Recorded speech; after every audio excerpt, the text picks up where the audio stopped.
राज्यसभा के तीनों प्रत्याशियों को लेकर निर्विरोध निर्वाचित कांग्रेस से सोनिया गांधी, भाजपा से मदन राठौर और चुन्नीलाल गरासिया बने राज्यसभा सांसद। इस वक्त की बड़ी जानकारी, लगातार खबरें थी कि तीनों नेता निर्विरोध चुने जाएंगे और तीनों प्रत्याशी निर्विरोध निर्वाचित हो चुके हैं। राजस्थान से राज्यसभा के तीनों प्रत्याशी निर्विरोध निर्वाचित हुए। कांग्रेस से सोनिया गांधी निर्विरोध निर्वाचित हुई हैं, वहीं भाजपा से मदन राठौर और चुन्नीलाल गरासिया राज्यसभा सांसद बने हैं, क्योंकि ये पहले से ही तय माना जा रहा था, क्योंकि किसी भी पार्टी ने कोई प्रतिद्वंदी नहीं उतारा था। 3 कैंडिडेट्स घोषित किए गए और तीनों कैंडिडेट्स की निर्विरोध चुने जाने की खबर पहले से ही चल रही थी, यानी सोनिया गांधी के निर्विरोध चुने जाने की खबर पहले से ही चल रही थी और अब इस पर मोहर भी लग गई है। कांग्रेस से सोनिया गांधी और बीजेपी से मदन राठौर राज्यसभा सांसद बन चुके हैं और तीनों जो प्रत्याशी बीजेपी और कांग्रेस की तरफ से चुने गए थे वो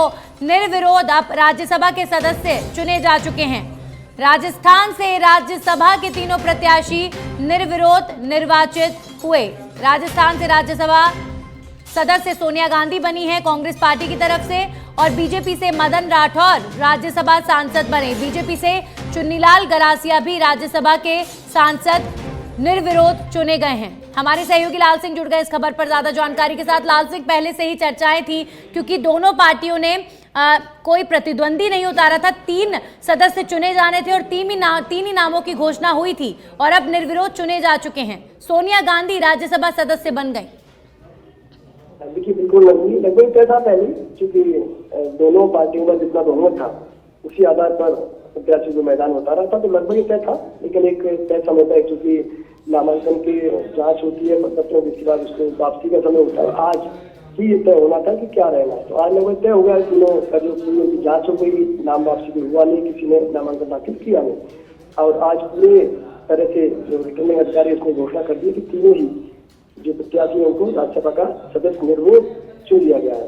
सोनिया गांधी कांग्रेस से चुन ली गई है, वहीं अगर भाजपा की बात करें तो मदन राठौर और चुन्नीलाल गरासिया दोनों को चुन लिया गया है। क्योंकि दोनों पार्टी के पास अगर बात करें बहुमत की तो 51 मत चाहिए थे, बीजेपी के पास 115 थे, कांग्रेस के पास 70 और उनको 51 चाहिए। तो इसलिए दोनों पार्टियों ने एक अच्छी लोकतंत्र की परंपरा का निर्वाह किया कि किसी भी पार्टी ने अलग से कैंडिडेट खड़ा नहीं किया, नहीं तो जोड़ तोड़ की राजनीति देखने को मिलती है। वो पार्टी नहीं हो पाती, अलग बात है, लेकिन फिलहाल ये कि तीनों का निर्वाचन निर्विरोध हो गया है। साथ ही किसी चीज गोविंद डोटासरा विधानसभा में पहुंच गए, वो सोनिया गांधी का जो प्रमाण पत्र है निर्वाचन का वो लेंगे।